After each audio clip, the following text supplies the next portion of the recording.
Good morning and welcome back to my another daily blog. কেমন আছো সবাই? আশা করি সবাই খুব ভালো আছো আর আমি অনেক অনেক ভালো আছি। বিগত অনেক বছর পর এবার সকাল সকালে উঠে পড়েছি কোথাও যাওয়ার জন্য, তাও আবার কোথায় জানো, যেটা আমাদের ছোটবেলা থেকে সবারই খুব প্রিয় একটা জায়গা, মামার বাড়ি। আর এটা তো আমার রোজকার প্রবলেম, কোথাও যাওয়ার আগে আমার কোনো জামাই যেন ফিট হতে চায় না। তারপর একটু চট করে একটু জামাটা ফিটিংস করে নিয়ে চলে এলাম। মামার বাড়ি যাচ্ছে আর সাজুগুজু করবো না সেটা আবার হয় নাকি? মুখটা ক্লিন করে নিয়ে একটা টোনার ইউজ করে নিচ্ছি। এটা কিন্তু আমার মুখের খুব সুইটেবল একটা টোনার, বেশ ভালো কিন্তু এই টোনারটা। তারপর আমাকে যেহেতু রোদে বাইরে বেরোতে হবে তার জন্য এখানে একটা সানস্ক্রিন ইউজ করছি। এ বাবা, এ তো সারা বছরেরটা পড়ে গেল। একদম সব জায়গায় মেখে নিচ্ছি যাতে সূর্য মামাকে ছুতেই না পারে। যেমন হাতে, গলায়, এগুলোতে তো ট্যান পড়েই, তো এগুলোতে একটু খুব ভালো করে মেখে নেব। দিনের বেলাতে বেরোবো বলে আমি এখানে ফাউন্ডেশনটা স্কিপ করে গেলাম, এখানে আমি একটা কনসিলার ইউজ করছি। তারপর আমার ফেসটা যাতে একটু সুন্দর চকচক করে তার জন্য আমি এখানে ইউজ করে নিচ্ছি একটা লিকুইড হাইলাইটার। তারপর হাত দিয়ে সুন্দর করে একটু ব্লেন্ড করে নিলাম, একদম পুরো চকচক চকচক করছে। তোমরাই বলো, আমাকে যদি একটু ভালো দেখতে হতো তাহলে কি আমি এত কিছু ইউজ করতাম? তারপরে এই চিনদের মতো ছোট ছোট চোখগুলো একটু লাইনার করে নিলাম। চিনদের চোখ যেমন ছোট ছোট হয় না, আমার চোখটাও না ওরকম। লাইনার করলে একদম ভালোই লাগে না, তবু আজকে কেন জানি না মনে ইচ্ছা হলো একটু পড়াতে, একটু পড়ে নিলাম।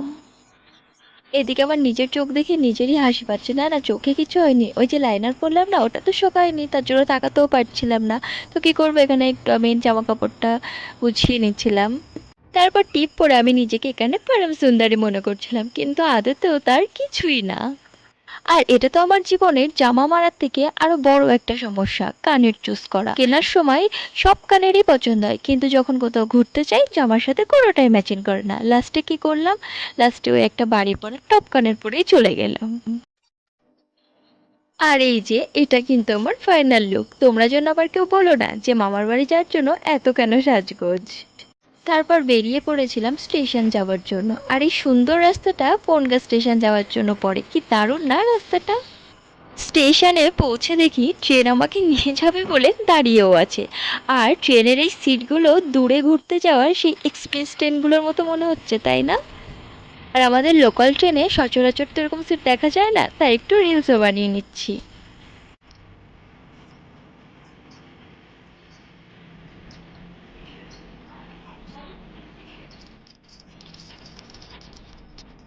তারপর আমি নেমে পড়েছিলাম স্টেশনে। আর স্টেশনে নেমে দেখি বাসটাও আমার জন্য একদম দাঁড়িয়ে আছে, তো একদম আর লেট না করে বাসে উঠে পড়েছিলাম। আর এই সুন্দর প্রকৃতিটা তোমাদেরকে দেখাতে দেখাতে একদম পৌঁছে গেলাম মামার বাড়িতে। আর গিয়েই দেখি এত সুন্দর একটা অ্যারেঞ্জমেন্ট আমার জন্য করে রেখেছিল। এখানে ছিল ডাল, বাঁশপাতা মাছের ঝাল আর পাঙাশ ট্যাংরার ঝোল। আর এটা কি বলো তো, এটা একটা নতুন ফল, কেওড়ার টক। আমিও জীবনে প্রথমবারই শুনছি।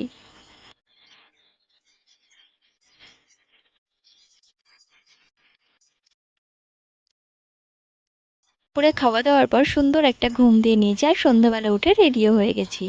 একটু বাজারে যাব, খোলাপোতার বাজারে। আর মামারা নতুন দোকান নিয়েছে, সেটাও একটু দেখবো। আর এটা কে বলো তো, এটা আমার মামি।